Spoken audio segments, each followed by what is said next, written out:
Okay, Andre, so let's dive right into the archetypal stories that we will be seeing in 2024. In general, 2024 and 2025 actually see some huge shifts because it's quite rare for the three outer planets to be moving into new signs since their orbits are pretty they're pretty wide. So in the case of Uranus, we're talking 84 years for the whole thing to go around. I guess Neptune is 165 or so, and I think what's it with for Pluto? It's 248. So the idea they spend a long time in each of the signs, and so 2024, 2025, big story change. I think if we're talking about storytelling, which is what the archetypal approach is. So the one, of course, that we've already seen a little bit, and that's going to start the year. Let's start with that one is Pluto had moved into Aquarius for the first time since the late 18th century. That's a radical thing. It moved in March of last year for a little short while, just entered, and then went right back into Capricorn. In about a month, I think it's January 20th, we're seeing that movement again into Aquarius. So, we just did a sort of a thing on Pluto and Aquarius referencing specifically a couple of things. One of the things was, of course, technology, AI. The other thing we talked about was I brought up some charts that I thought were interesting, like the idea of effective altruism, which seems very Aquarius. Like, what do you see though? Tell me what kind of storytelling you could see that putting these things together, these two concepts of Pluto, the very big and the very small, sort of one, and Aquarius as an archetypal, story. What do you see? What kind of story would you tell? I think it ties it to the potential next level technology, because if you recall, when it dipped into Aquarius, the AI issue came into the foreground in a pretty big way, and that's likely to resume. And then it's this thing, I think, between Aquarius and Capricorn, where the fascistic, right-wing mentality really gets challenged by Aquarius. And I think in part what we're seeing there is the rising of unions that's also been taking place in the last while. So that would point to that impulse, I think, most likely resuming, gaining more ground, which is the idea that you're moving away from the top-down type of world economy, world view. So those are two really big, I think, elements. But the fact that it still has to go into Capricorn a little more, I think it's 3 months or so, maybe 4 months. Yeah.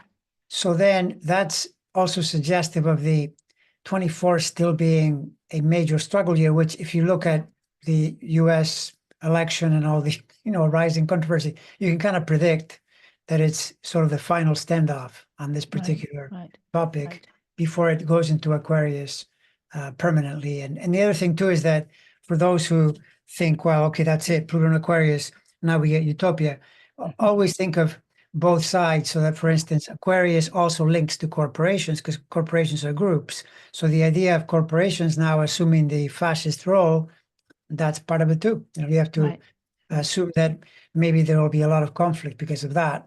Because they, anytime you have any kind of organization, it seeks to perpetuate itself and it'll do everything in its power to hold on. And Pluto and Aquarius does have that feeling as well.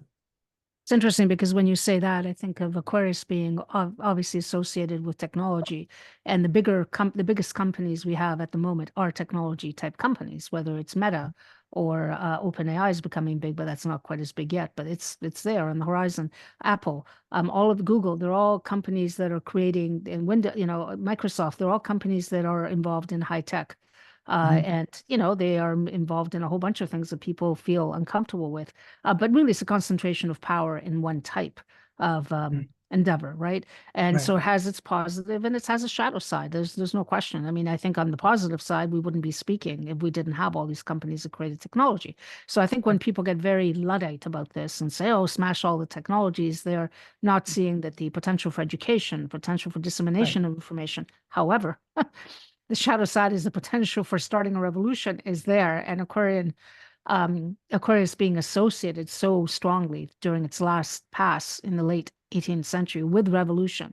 You can't help but think that, you know, there is the possibility. The other thing that strikes me is that we had a very significant Jupiter-Saturn conjunction at 0 degrees Aquarius, if you remember, and we're talking on the day of the solstice 2 years ago, right? On the day of the solstice. Or no, actually, it's now 2020. That's when those two planets met for their 200-year cycle, beginning the cycle of air, which we talked a lot about. I mean, this is major. Over next 200 years, we're going to see that conjunction happening in air.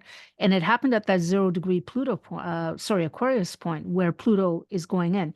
Do you remember when that happened? That it was the day they gave the first mRNA vaccine? It coincided quite nicely with new technology, because one of the things about Aquarius is it can also be about medicine, right? One thing I'm tracking is, you know, there's a lot of talk about this new type of vaccine that is coming into the sort of how would you say it, into the air. They're talking a lot about the vaccine that is actually inhaled and goes right to the lungs, which is much more effective. And that this, by the way, is not only about COVID now. We're talking about that it could be applied to a whole host of infectious diseases, flus, et cetera, and that it's much more efficient.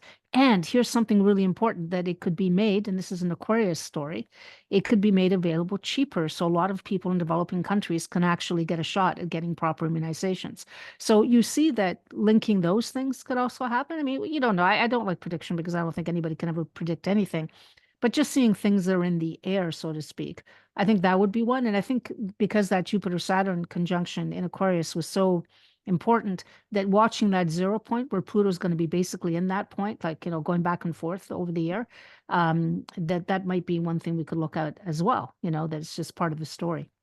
Yeah, What I do you mean, think? the thing is that you have to realize too that if you get too ultra precise, Yeah, impossible. then, well, no, because see that Jupiter, Saturn, they also conjoined at the very end of Capricorn, and then they could join in Aquarius. And I remember looking at that at the time and realizing that that's still a mixed type of thing where you still get the Capricorn energy and you get the Aquarius energy, the Aquarius more purely, but they were definitely in the 29th degree together. So then Right.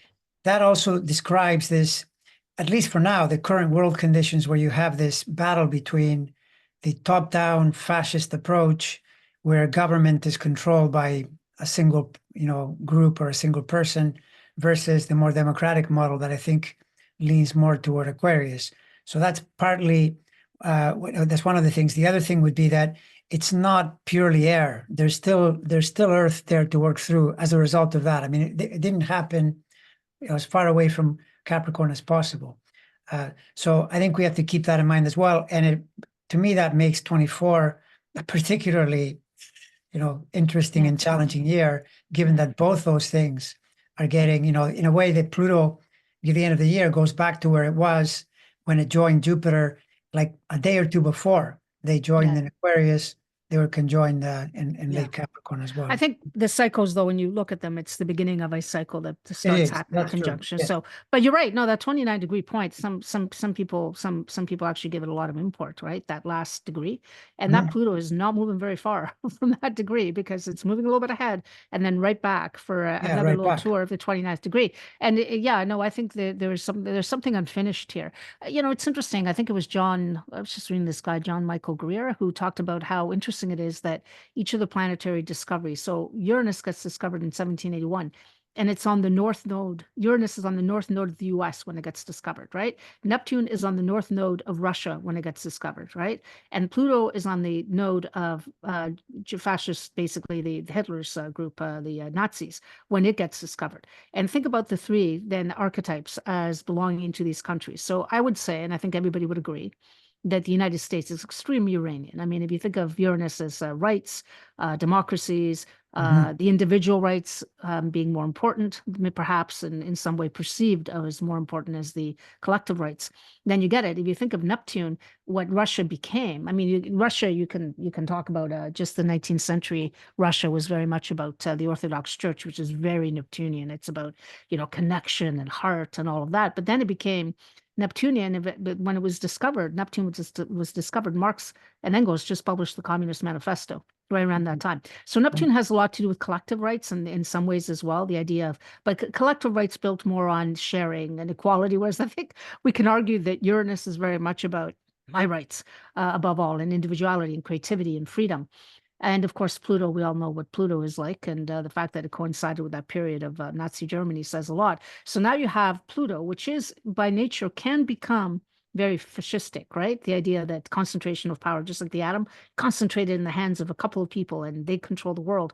It all leads to all this crazy conspiracy theories that are out there. They're absolutely crazy. But what it does talk about is where is power concentrated, and it's still, let's go back a little bit just to wrap it up, because so Pluto is in Aquarius more of the year than it is in Capricorn.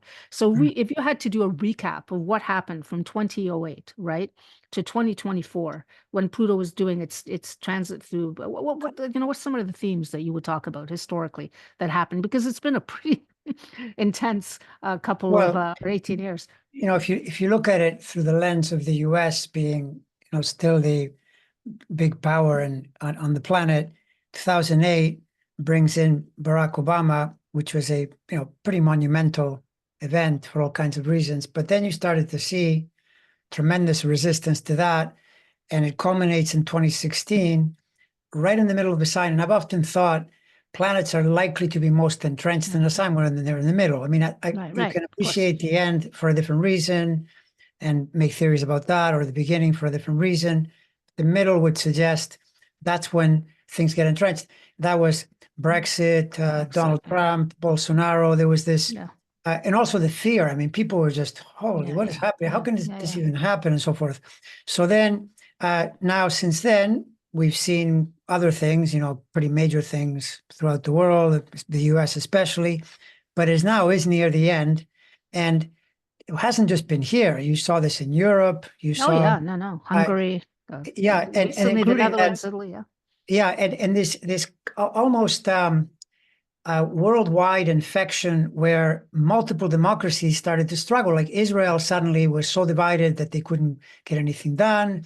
You see it. You've seen it in Poland and the Netherlands now, the UK, Spain too. I mean, Spain, going on in Spain, and they're arguing about whether Catalonia, this or that. I mean, it just way crazy. More intense than usual. This to me is that battle, where Pluto is very antithetical to democracy. But we also know that, as I've said many times in my channel, that Pluto in Cancer did exactly the same thing. That polarity of Cancer Capricorn is likely to put democracies under some kind of, stress. Right. But then the following sign changes the energy. On that, I'm relatively optimistic without ever thinking it's utopia, because it's not. I know. It's like, you open, the problem with life is that for every honest person, there's a crook somewhere. It's almost like it's part of the deal, Polarity, shadow. You notice in today's, when you think of people's malfeasance, today I saw this thing where there's an article in the New York Times saying that people are stealing checks from mailboxes and they're actually selling them online, like in bulk. Oh my God.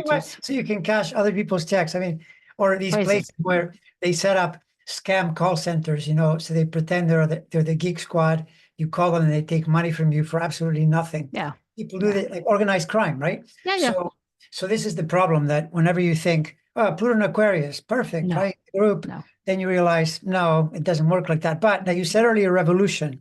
That's interesting, because if you look at the revolution, though, correct me if I'm wrong, in the 1790s, it was generally to empower more people. And this is the thing about, started that way, because if you think of Uranus, if you go back to the origin of Uranus, when it starts is when, in a way, you could say Uranus is the perfect democratic planet. And what it's saying is the group is in charge, but the individual has maximum power.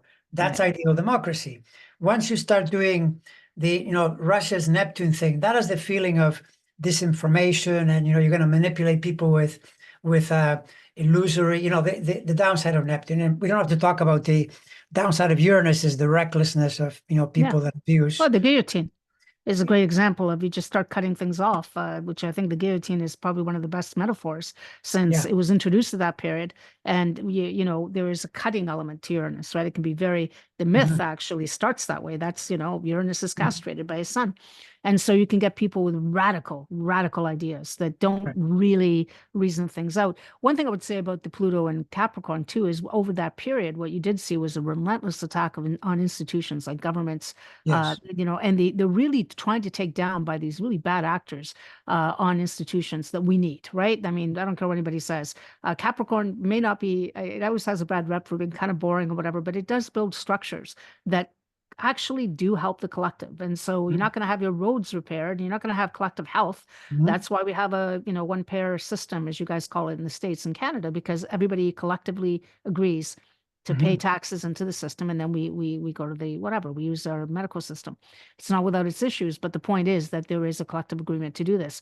And the one thing that really jumps out at me, if I'm looking retrospectively over this whole period, is how, and you only got it revealed, I think, post 2016, to your point about how things only get really come out of the shadows at the height of the middle of this transit, right? You started seeing these bad actors like Bannon and whatever trying to discredit, and you're seeing it here in Canada as well. So it's not limited to the States, by the way. It's worldwide. I agree. People trying to discredit government, so you don't trust the government, and they're out to get you. It's almost like this paranoid, which is a very Pluto big word, right? People with Pluto wired into their charts tend to have a bit of an issue sometimes. It's one of the manifestations, one of the many. And so that's the other distressing thing that's happens, the relentless attack on institutions we actually need to function. It's almost like you're saying when you're attacking the skeleton in your body, and you're saying, yeah, we don't need the skeleton. We're just going to let everything just kind of jelly around and see if you can survive. It's crazy. And they brought in a lot of people. They brought in a lot of people through crazy conspiracy theories, which brings us to the other planet. The while it's not leaving is at that 29 degrees the entire year, practically. Like it heads to 29 and then kind of parks there. And that's Neptune. And Neptune will be moving finally out of Pisces into Aries in 2025. But let's talk a little bit about how Neptune and Pisces has been part of this story of these last years and this crazy misinformation, disinformation, poisoning the well. Talk about a little bit about Neptune and Pisces. Yeah, again, the polarity or the two-sided thing to everything, where Pisces is, you could say, is the repository of all the greatest impulses, like the impulse to illuminate yourself, the idea of a monastery, and you embodying that in some way. You don't have to actually go to the monastery, but it has that quality. On the other end, prisons, because it's the final sign. So all the criminality of the world is in Pisces. So some of the greatest spiritual teachers and some of the worst criminals, especially in the late Pisces degrees. I've seen this. It's really spooky. The 29th degree, yeah. Yeah, exactly. So it's like you've become a monster, or you've become an illuminated human being. So then you get Neptune on the upside. You could say directly linked to things like this, like YouTube, where more and more information is out there than ever before. I've often said to people, I remember decades back going to the occult shop to look for a book, and there was only one copy, things like that. Now it's everywhere, it's available, it's the era of great information. But the disinformation, I mean, this whole thing with fake news, people making things up, all of that is you could tie it to Neptune and Pisces. I remember Neptune and Pisces. I remember that in the politics in the US was around when the GOP became more and more outrageous. I remember that in that period, just before the 2012 election, I remember seeing Ted Cruz literally do one of those government shutdowns and going on TV and saying, no, the Democrats did it. I remember looking stunned and going, what do you mean the Democrats did it? You just did it. Like total shameless lying, right? And then this accelerated to where Trump now is the purveyor of constant lies. And throughout the world, people that are of that type of ilk will copy that and use it to their advantage as well, to disinform and so forth. And then, by the way, this is an interesting segue around how you said Uranus, the US. André Barbeau, he thought Saturn-Uranus was the US connection, where Saturn-Neptune is the Russian connection. And this is where Dan Waits really showed, those points where it's really obvious, right? That the Soviet Union. But if you think about it, Soviet Union, the Neptune would be in a way, the communist, the idea of, in theory at least, that you're in a sharing everything type of scenario, but also the disinformation. That's the problem. If the system is not ready for that, the idea of lying to people, saying whatever you need to say in order to keep order, but it isn't really true. No. That's Neptune as well. So I'm thinking Neptune getting out of Pisces. The only major drawback is that it's then entering Aries, where it was during the American Civil War. You think, well, that might not be good, but at Well, the we have a same year. time, We have a year until that happens, but yeah, you're right, it's very well, close. yeah, right. But the point is that I would say, to your point earlier on when you said Yeah. multiple planets switching, Pluto out of Yes. Capricorn, Neptune out of Pisces, and Uranus is not too far away from getting into Gemini. Gemini as well. Yeah. Yeah. Although that still has a ways to go. Yeah. It's interesting with Neptune and Pisces, the disinformation, that was the shadow side, clearly. I mean, there was a lot of bad Right. things, but you notice there was an explosion in interest in things like astrology. More people got Yes. involved in the language. And, Mhm. you still have people that don't understand quite what it is, and you're always going to have that, but there was more openness to it. Psychedelics came back into the Yes. conversation, and True. there's a huge move towards legalization and therapy, which I think um, can Yes. be a kind of a Pisces healing word too. The idea that Yes. we can deal with things like PTSD and depression, et cetera, through these new or old modalities by allowing them to come back into the conversation through therapeutic means. And again, we talk about the polarities. So Pisces, Virgo are the polarity here, right? And Virgo has a lot of healing in it. And so I think you always bring the opposite when you have a transit of a planet. So I think it brought in a lot of that Virgo type of energy. Mhm. Virgo wants precision, Neptune wants dissolution. So it's a problem. That is why I think you have the phenomenon of fake news or all this crazy stuff that's been saturating. And I think it brings up a question, which is why they say Pisces is in detriment Mercury is in detriment in Pisces. And that's just to say that it doesn't function the way that it's naturally functioning, let's say in Virgo, where it's comfortable. I don't think our best sort of science fiction and fantasy writers, all and poets have a lot of Pisces because they understand the metaphorical language. But my argument is, and this is why I do metaphorical kind of stuff and try to teach people don't understand this language. They take it to be literal when it's metaphorically, sorry. And this creates all sorts of really crazy ideas because and I think at the heart of it, I thought a lot about this. The Virgo wants certainty. Neptune and Pisces has no certainty. You have to live with the notion of maybe holding and being mature and holding two or three thoughts in your head at the same time. But if you're a fearful person, you are really going to fall for all these, crazy ideas because the Mhm. idea, and people can say, well, astrology is crazy. Not if you understand it as a metaphorical language. But anyway, that's another story. But it's the idea that if you're looking for certainty and somebody offers a very simple solution, you know what? All of this is the fault of one guy and only one Yeah. guy can fix it. Right. Then you can see Right. that kind of immature, and really unsophisticated way of saying, yeah, that's it. It's this person, it's this company, or is this one Biden, or it's like, they'll pick somebody, and that is the fall guy, no matter what it is. And at the heart of it, I think, is fear. It's fear of overwhelmment. You don't know how to make sense of it. So these people are very easily, I think, brought into this way of thinking. I don't know what you think about that, but Yeah. Well, I agree. I agree. Then it is you need everything needs fertile ground, in order to grow. So the idea of, okay, well, why do people follow a Plutonian figure? Because that's the way they understand the world. They yeah, feel in themselves that this is the way to go. And back in 1930s and into the early 1940s, there was a huge problem in the US. Often people don't realize this, that yeah, there were Nazis walking around the streets. I mean, it took yes, quite a while before the situation was worse yeah, in some ways yeah, than yeah, now. They yeah, were openly holding, rallies. People didn't know. They right, had to see the true consequence of that before it, became taboo.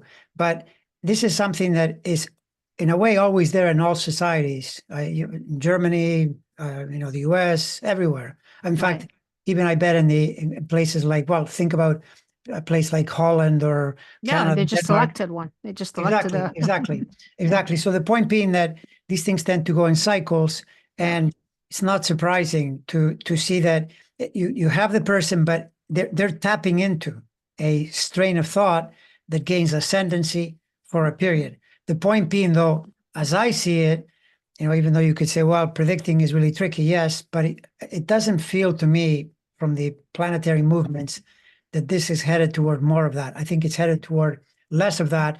And the interesting, we haven't covered this one, which is, I think, maybe a topic for a different discussion. But remember that this period has also featured Eris, which was discovered in 2005, squaring Pluto. And my feeling is that when we look back in history on this period, the irony is that what Trump will have accomplished is empowering women because of the Eris is in a better place in the zodiac than Pluto. Plus, well, it likes, Aries. I mean, it's a perfect place in a way.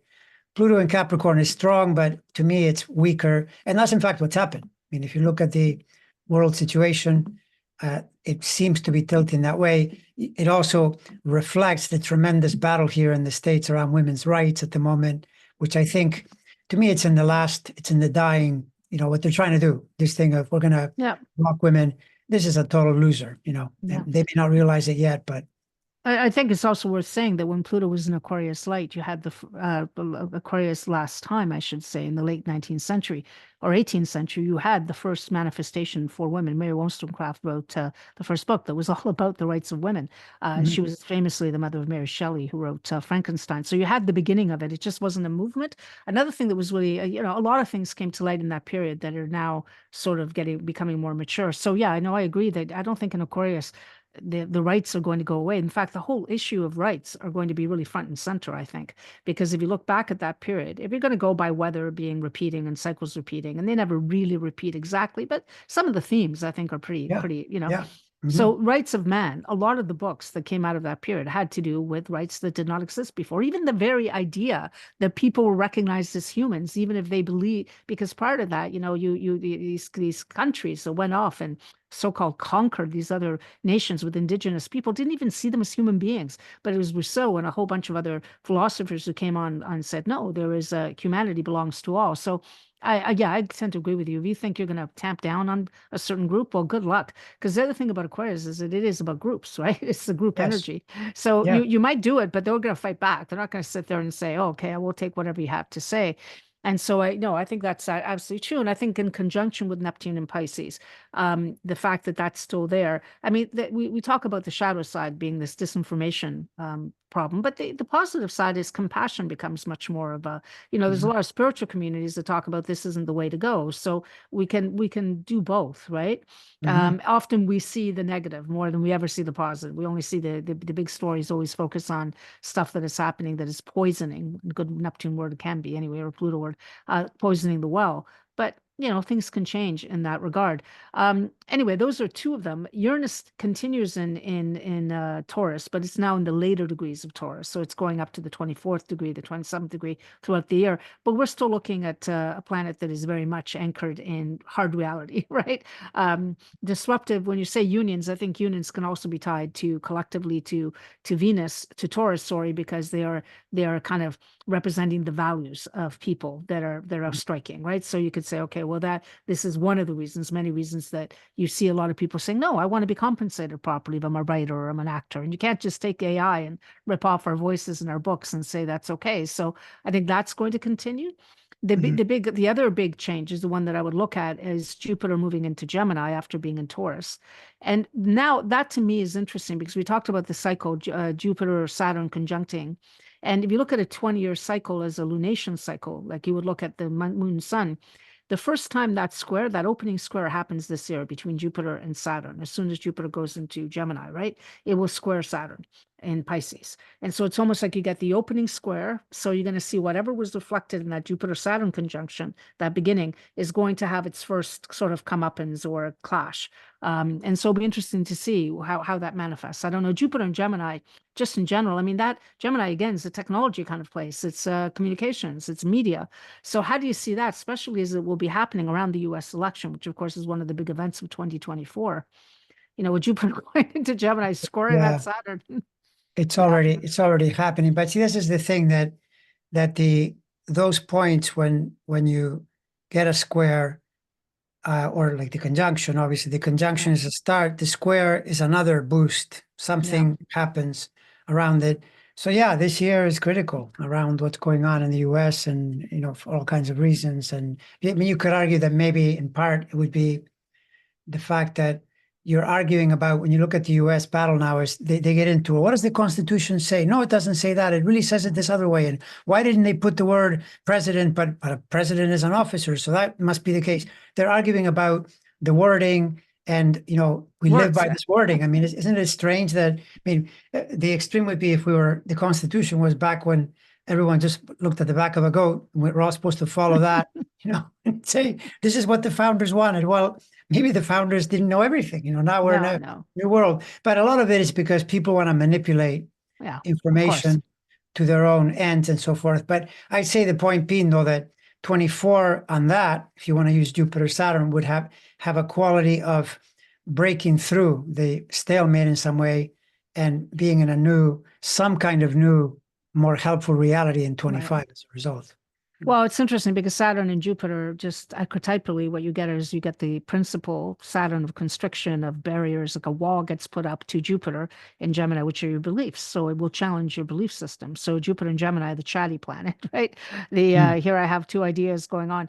By Saturn coming in, it might discipline that into or reveal what may not be truthful. I hope it does. I hope that could be one of the positive manifestations, but it will certainly be a challenge but a lot of people when they get I think prediction, like I said, is a lost cause because so many things can happen, but you do see these things already at work. You saw it in 2020 that a lot of the vaccine disinformation that happened shortly after the vaccine was released, that seems to me to possibly be highlighted again as when Saturn meets Jupiter. That level of disinformation could come to a head. You could get it. Like I noticed, for example, just little things you see. A couple of years ago, Colorado, they warned people that that the rates of vaccination for measles was going down enough that you wouldn't have herd immunity and that this could be dangerous. You're starting to see people getting measles now who were not inoculated as children because they were protected by herd immunity. But if you stop inoculating even 5%, it has to be pretty high for herd immunity to be possible. And that's a really infectious kind of thing. And it's not without dire consequences, right? So I'm wondering if part of what could happen is you start seeing Saturn, the real consequences of having been manipulated by these disinformation agents. Now, maybe it's not that issue. That's just one issue I grabbed because I noticed it today. But I wonder if there'll be some consequences, maybe legal consequences, maybe because I've always wondered why people who are disinformation agents that lead to some pretty catastrophic results, why they're not held accountable through the courts, let's say, or maybe that does become an issue. I don't know. We're just putting out darts and none of them are going to fall. I'm just saying that No, because I mean, 2020 did feature that just at that time, I'm wondering if that's not an issue that's going to show up in some weird way this year.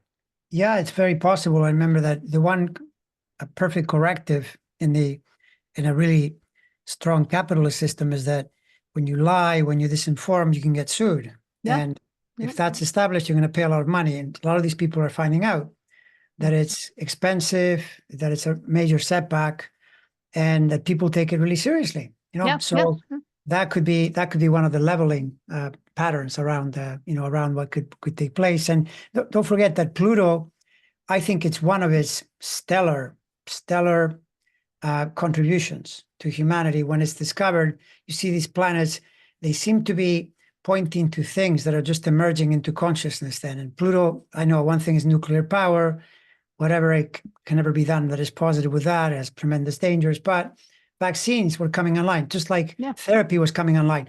Vaccines, people can argue all they like about vaccines. They've extended life massively. Massively. Massively. In terms of the billions, yes, there are always exceptions. I mean, if you do your due diligence and you realize that vaccines don't work for you, great. But don't then say, oh, everybody should be like this. That's not a workable paradigm, right? And I don't even think you can even say that, Andre, because the whole reason vaccines have been so successful is that we have created herd immunity. And people forget that like for example, polio, that's a very scary one. If it comes back into the population, that actually can it can do major damage to children and adults, by the way, if you're unvaccinated. Right. And the great thing about studying history of medicine as I did is that if you look at demographic patterns, the big three things changed everything. One was cleaning the supply, the water supply. That happened in the mid 18th century. We realized if you don't clean it, you get cholera. Second, antibiotics were a major help with infectious disease. But the third, and probably the biggest, life expectancy change, because people don't understand when you see life expectancy, the reason you have a life expectancy of, let's say, 45, 50 when in the Middle Ages or even less was because all the babies were dying and it was throwing off the mean, right? So if you have a majority of a big portion of the population dying under the age of 2, that's going to skew all your statistics, right? And so, I wonder, the other thing that I'm thinking about when you talked about Saturn, Jupiter, I think of what you said, Jupiter and Gemini is the media. And who got slapped with $1 billion almost in penalties? That was Fox News. I mean, one of the arguments I have with people who tell me, well, I try to be fair. I will listen to this station, I listen to, and I say, no, that's not fair, because here's the difference. None of the other stations, except I'm sure some of them are still going to be a slap with that kind of thing, including Newsmax, but none of the other ones have been slapped with $1 billion. And that's where the Yeah, court systems have protected democracies and will right, protect democracies, right? right. But So, yeah, think about it. Saturn yeah. and Pisces squaring Jupiter and Gemini, Yes, the perfect metaphor for your lies costing you, your exactly. lies around Yeah. information. Yes, and Fox News, their chart for the origin, the very first program, it shows that they still have Saturn opposing Venus. In fact, I wouldn't be surprised if fairly soon we see another major problem, because that's coming up Oh, good. around the turn of the new year, Yeah, concurrent with the last one that they had right. to I deal mean, with. I honestly don't think we can really challenge anything that's going on until we stop that flow of information. I think people think one of the things in Jungian theory you always talk about is the masculine and the feminine, and people make it about gender. It's not. The highest expression of the masculine is the word discernment. So can you discern between two areas of information? Mhm. We could be speaking metaphorically. We're not speaking literally, but we're not speaking precisely, because that's not this language. But when you're talking about news, you are giving something that should be precise, should be rooted in fact, not metaphor. That's not what we're talking there. And so that there should be a cost to that. I mean, there was a cost. And I think my hope that Saturn pushing on the Jupiter says, yeah, it's in Gemini. It is media. I hope it's not only Fox News. There's a lot of disinformation being put out. People like Joe Rogan out there, whether it's health or just extremist views in one way or another. I'm hoping that, what I've seen, at least in your country, is that the courts have played a major role in keeping the Mhm. place, holding it together with, with thread, and I don't know what else they're holding it together with, and glue, but they have been really instrumental in saying, no, these are things you cannot cross, right? And Yeah. so that's what I'm hoping, that that's one of the manifestations, that Saturn's saying no, because Saturn's good at saying no, saying to Jupiter and Gemini, sorry, your belief system, you may believe whatever you want. You just can't go out and publicly declare it as fact. And I'm not sure that that can happen fully until Neptune leaves Pisces. And I'm not sure it can ever happen, because once you're in this soup, is it possible to even leave it? I don't know. Some days I'm Mhm. more, Yeah, I think things go in cycles, though. I mean, that's true. when you look at history and you look at what was happening, and if before I wasn't born then, so I'm going, on what I Yeah. read.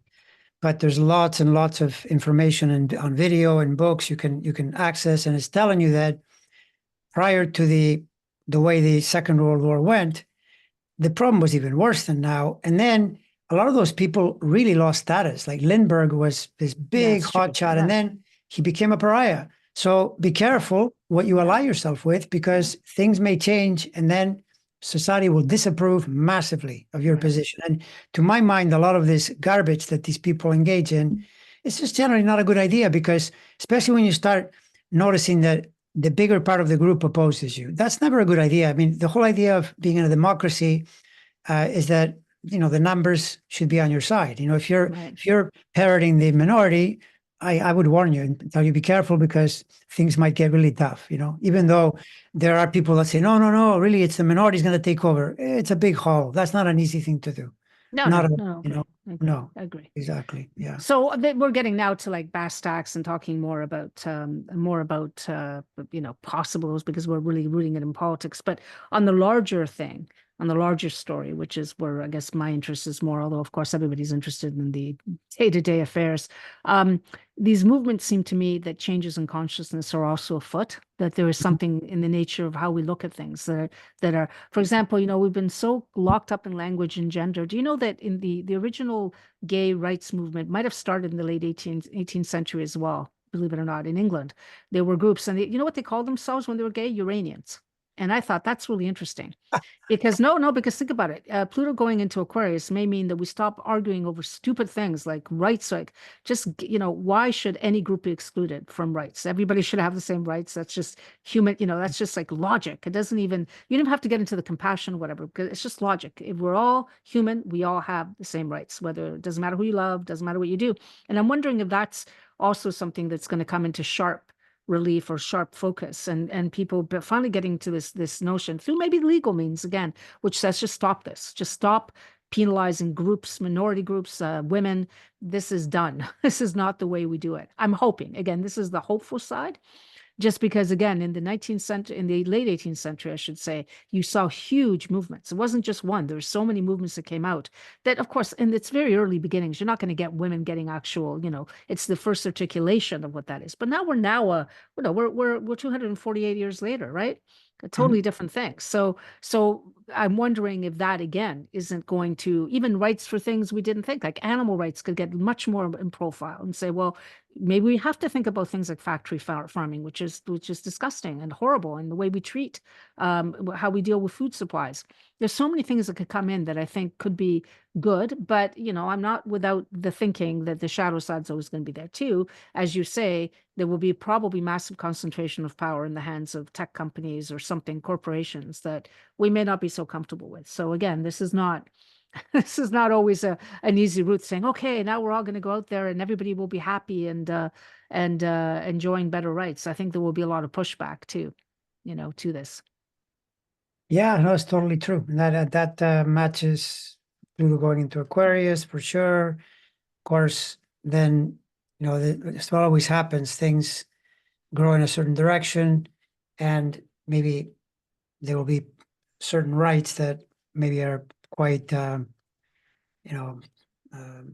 strange, or maybe not all that practical and so forth. It has to sort itself out. Yeah, But absolutely. the whole point is that the Aquarian energy resists the idea that there are people who say, no, you shouldn't have certain rights. Why do you want that right? That's not your right. You should do it the way I say. Yeah, Well, no. that's the problem, right? Because Yeah. and they'll say, well, why? Because the Bible, or some thing that you pull in to say that this verifies my view of reality. I notice this is something in the far right.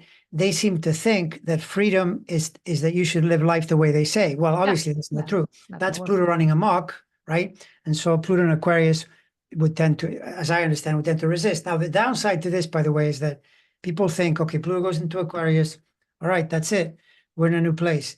No. This takes place over years, and we may not necessarily see much of it until, say, the end of the decade. Pluto will still be in Aquarius for a long time. 20 years. So you get the feeling that something is there, but just because you hear, okay, Pluto went into Aquarius, AI shows up, don't assume right away that, that's it. That's what it is on day one. We're in a different place, but it's the impulse. It's taking it in that direction. Yeah, in that direction. Yeah, and overall, AI has tremendous potential to be a force for good. But hey, so does nuclear power, right? But yeah, and it will have a force. Happens. Yeah, it will do some negative thing. I mean, the idea that you're going to introduce any technology, any idea, without a shadow side, whether it's crazy, and that's again the idea that it's either very Pollyannish, we want everything to be perfect, and we want to ignore that everything does have a dark side. Dark meaning shadow side, a side we can't see, and that we'll try to undermine it in a way. And the polarity. One thing I think that the astrology as a mythological language teaches you can't. Aquarius has to take Leo with it, just like Capricorn had to take Cancer with it. You're always dealing with the opposite ends, right? And so at some point you're going to get that fight, that the two trying to become integrated. And I don't think it happens until, it's going to be there for 20 years.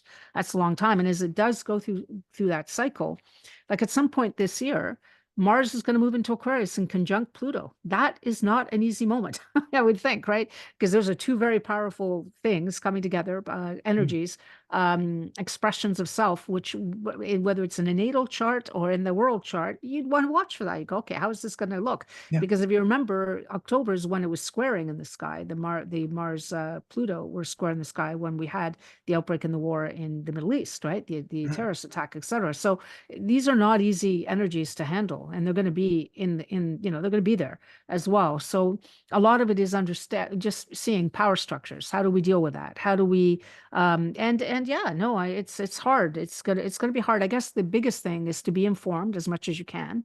And to, I'm going to take the Jungian tack because we're taking a very archetypal sort of worldview, but really look at your own chart and see where this disempowerment, which is I think a Mars Pluto word, where are you feeling disempowered? Where is this resonating with you? Because we all have areas that, frankly, we don't feel very empowered. And when those two meet, if they meet and set off something in your personal chart, you're going to feel it. There's no way you're not going to. You know, for those who try to say, well, Pluto's no longer a planet, therefore it's not an archetypal principle. So it's like, They should, those people should yeah. look at my recent plumbing bill that I was facing. No, to, that's it. to Pluto. tell me that Pluto isn't real, and then explain to me the astrology. It's so incredibly black and white. It's archetypal. I mean, you're looking at the muck, and that's Plutonian. So don't make me laugh. I mean, it's totally obvious.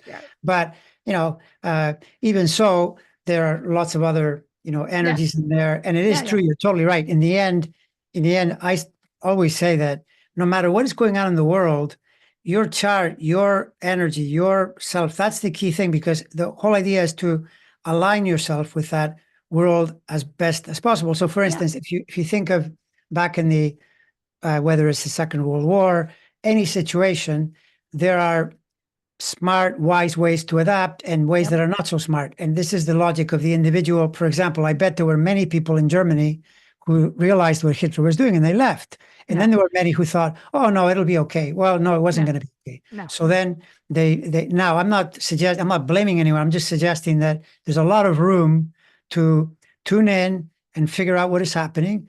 And by that, but again, I don't mean, because then, as soon as a person hears this, then they'll say, oh yeah, that's like those people that start building underground bunkers, because the world is about then. That might not be, as you put it earlier, good discernment. That might be Neptune running amok, where you imagine, it's by the way, another lesson that I learned recently, which is that Neptune is great at imagining, but you have to really search yourself for things that you're imagining that are not correct. Right? That you think this is what it is. So you think you understand something, and then life shows you, no, that's actually not right. You were playing around with those images, but it's not the way the situation is. Then you change and you put in a better imagination that matches more closely the reality. Otherwise, you're in fantasy, and then that would be one of the downsides of the Neptune archetype, for example. Right. Well, Neptune and Pisces, it's interesting thinking about the difference between imagination and the imaginal. Henri Corbin, who is a philosopher who was very much steeped in the Sufi ideas, would talk about how the imagination is something we make up. We sit down and we go, oh, I'd like to have a house. I'd like to have this. I'd like to have a partner. The imaginal is what connects us to a bigger reality, a much larger reality, which is as true as our reality, if you think about it, right? It's just that you're connecting to something that can't be articulated quite in the way that is understood. So you can't measure it, you can't count it, but it's very real. And anybody who's ever done meditation or any kind of spiritual work understands it, right? But what you're talking about are these stories that people tell each other. And here's the Pisces word, wounding. I think a lot of those stories are based on wounds that you have, right? That you haven't resolved. And therefore you find, there's a great line that I often repeat that Hollis quotes, James Hollis, which is you find the teeth to match your wounds. And I think we do that with ideas. We do that with other people. You kind of meet up with them and you think, yes, you have a father issue. I have a mother issue. Therefore, let's get together and be toxic. Let's get together and make a pizza. Let's make a toxic pizza together. I know. This is all very unconscious though, right? But I think it goes back to, do we work on ourselves? Yeah, absolutely. Because that's a principle. If you are not looking and working on these issues on yourself and finding a way to deal with them, what happens is you will project them out into the world, whether it's an ideology, a group of people, a situation, a government, you suddenly start thinking everybody is evil and you got to go get them. And then, if you're unstable, you can even take action, right? Exactly. So that would be the logic of the sun, which is the solar force casts light. Conscious energy becomes conscious of what is unconscious in order to liberate it, in order to free it. That this is where, I think even in Jungian terms, wasn't it Jung who said, whatever you don't resolve inside will show up as your fate. So by extension, if you resolve it inside, in some measure, you do change your fate, because then that ogre you've got running around in there is less likely to show up as an ogre. In fact, think, for example, of, say you have, I don't know, a lot of Neptune. So then when it's not resolved, maybe you bring into your life a person that is as delusional as you are, and you both create delusion together. But once you resolve it, maybe what you bring into your life is a very spiritual person who really understand spirituality, and then you both can contribute to each other's lives and so forth. So the self-work through conscious attention to the subconscious is in a way the whole secret, but I know that that's a fairly long journey. Even though it's simple, it's incredibly complicated, and you have to be able to stick with it. That's the work of Saturn. But I also think that may be the reason we're here, to solve these Yes. problems individually, right? And so Mhm. we can talk about politics. It's all fun and games in the sense of just, oh, conjecture what could happen. But really, if you don't do the work at the individual level, nothing is going to change collectively, because collections of people are people, still collections of individuals. And Yes. so Yes. it is up to you. And I think one of the things I like to with my group, what we look at is what is setting you off, what complex is being set off, and why. Because there, I think, is the answer to what you need to work on next, right? If you're True. overreacting to anything, then there's probably something that's way out of balance. And this is where when you do dream Correct. work, you realize you get a lot of the messages your own unconscious is saying, hey, you know what? You are way out of balance here. You're not well. And one Yeah. of the things that I think Jung was really good about saying, Neptune dreams, Neptune and Pisces, Pisces is dreams too. And that's why dream work I think is so powerful, is that the psyche, like the body, wants balance. So if you were way too spiritual, let's say, and you're all in the sky all the time, you will get dreams of crashing to the ground. That's just the psyche's way of saying, be in the middle way, be in the Tao, don't go, crazy. Because, you Yeah. meet these Good people point. who are always Yeah. grasping for something up or down. Yeah. Similarly, if you're so mired in reality that you can't see a larger story, you might get the dream that also points you're too limited in your worldview. But at all points, the psyche is healthy when it's in balance, just like the body is always striving for balance. And when it gets out of balance, it gets sick. That's just, Yeah. that's just basic So, hygiene. And very so true. Neptune and Pisces to me might be the last time to say, look at your own inner world and what is out of alignment, and work there. And then I know this is where maybe I'm sounding too hopeful, but I think if enough individuals do this kind of work, then you can't be manipulated by misinformation agents, because you're not Yes. reacting. When we manipulate is when we react. We're reactive. So we go, Yeah. okay, and then Yeah. game Yeah. over, Yeah. Yeah. right? So I don't Totally know. true. Yeah. It's totally true because that's it's a segue into the 100th monkey syndrome, where scientists know that they were studying monkeys in that case, and they were able to see that if one monkey figured it out, then the monkeys on the other island would figure it out at the same time. It's monkey consciousness, Mhm. discovers something. Right. So the logic here is that the more people are able to discern and, in a sense, enlighten themselves, the more they're protecting the entire race from collapse. Because in order for it to be a catastrophic situation, you have to have more than half, a growing level of insanity, of delusion, Yeah. and so forth. Right. I still believe that the majority is still sane, or trying to Sure. be more sane. Yeah. And there are people who even say that things like, well, whenever there are great, great souls meditating together, that helps hold the human race together. I would probably say that that's true as well, but also the more the merrier. This is where the Maharishi Mahesh Yogi, who brought meditation to America, he claimed that the more people are meditating, the more they help hold society Yeah. together, because there's a certain sanity that is more powerful than the insanity, because it's more Yeah. balanced and more harmonious. That's totally true. But it always comes back to you, because all of this is just talk Yeah. until you can say, yeah, I do that.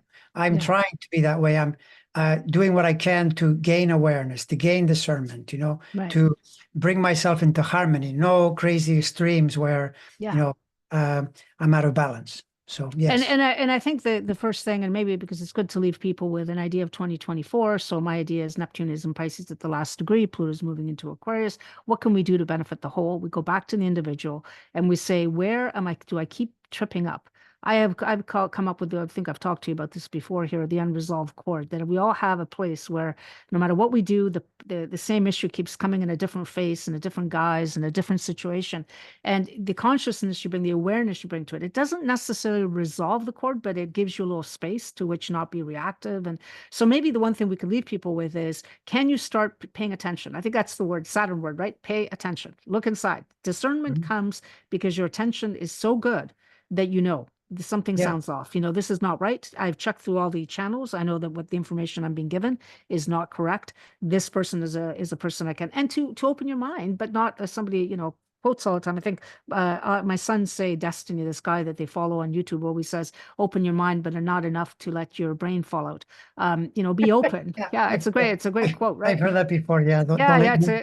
you. Don't let the brain fall out. I mean, let's Yeah. be open, but not ridiculous, right? This is not a call to believe to think that spiritual enlightenment. For example, I'm of the belief that if you're doing spiritual work, actually a good psychoanalytical program at the same time is good, because one can take you to two places that are too high and too lofty. So we need to be grounded as well. Right. Look, we're all a work in progress. The society is a work in progress. But I will leave. I don't know if you what you want to leave with. I will leave people with this thought that until you start working on yourself, society isn't going to change. It's just like Yeah, no, we are the totally true. drivers. Yeah. Yeah, totally true. And what you said about attention, attention is really the essence of the mind. The thoughts are what the mind produces, but attention is the essence. And you could say that the entire spiritual journey it hinges on your ability to notice, which is the attention power. When you notice, notice, and as time is passing, you get better at discerning what is true and what isn't true. And that's actually your intuition. That's when your intuition kicks in and says, no, this is so. And then you can back it up with facts. But you could be looking at 50 facts and there are many contradictory facts in there. Well, why are you drawing that conclusion? You have a sense that they all come together in that way, but it's because your noticing power has increased. And that's something you have to develop. But it's not, unless you're extremely unusual, you have to go through a journey practice, to strengthen that practice, to strengthen that faculty. Yeah. You know, the Imagokris was one of my favorite thinkers of the day. He's a psychiatrist who works a lot on brain hemispheric lateralization and talks about how we are victims right now of an overdoing of the left brain. And he's not, look, the brain does whatever the hemisphere is, it does the same thing. Like people used to divide it. Oh, one's creative, one. It's not about that. It's interesting. You'll like it. It's the way they're attending to reality. They kind of focus, right? So whatever you are attending to will become your reality. There's no question about it. So if your whole life is about looking for conspiracies, that will be your whole life. There's nothing out of that. Okay, what can we do? You find it. You find whatever you're thinking. Yeah, of course. Yeah, you know, it's like when you were pregnant. I remember being pregnant. It's true. You see a lot of pregnant women. I'm sure they're there all the time, but suddenly you're seeing all the pregnant women, and it is the quality of your attention. And so the idea is that pay attention to what you're paying attention to. That's just the first thing. And it is a practice, but I know for anybody who's ever done this practice, you really start calming down. You start seeing, oh my God, a lot of what I'm paying attention to, even, you know, now we're being hit with so much bad news and, you know, war and you know, inflation, whatever you want to, and of course, in a system like ours, it pays to really enlarge on those themes and make people really, really paranoid and really scared. So they'll keep coming back to you to check. So maybe why don't you try on your feed? I do this all the time. My whole social media presence is to post things that counter this narrative. So I'll post all of these quotes from people like Joseph Campbell, Carl Jung, you know, people that are talking to the individual and to these kinds of issues, or Imagokris, whoever. And so maybe why don't you try filling your social media accounts with people that are speaking on those levels and not taking you to the dark places of the internet, which will tell you that you're about to die or a group is out to get you. I don't know. That's just, look, we all have to navigate the world in whatever way we can, but it starts with us. That's correct. No, that's totally correct. I mean, it'd be like you could start texting, you know, go away, stop doing this, you know, like to sort of remind the person you're getting your dopamine hit from the anger, the outrage, or even just the distraction. I noticed that distraction. It's so seductive because I'll notice that, you know, I like sports, I like this, I like that. The next thing you know, I can spend 20 minutes watching YouTube videos. Then I think, well, why did you do that? That was just, you already know that. You're just entertaining yourself. Yeah. Is that really all that useful? No, not really. I mean, the truth is. I mean, there is a place for entertainment. I write novels, so I want people to read. But on the other hand, if that's your whole life, then maybe you're not doing this right. But at the end of the day, I think it's watching what sets you off. Like entertainment will put you to sleep for a while. And if you're not doing it in a compulsive, trying to get away from your feelings kind of way, then it's okay. Like everything in moderation, right? This is getting the middle way. But anyway, it starts with us. Let's leave everybody with that idea that maybe you want to look at what you're paying attention to and might be the mantra for 2024. How about that? Good point. Yeah, absolutely. Absolutely. Okay. All right. Well, we'll leave everybody to see what happens. Maybe they can tell us afterwards. All right. Bye, everyone. Bye, everyone.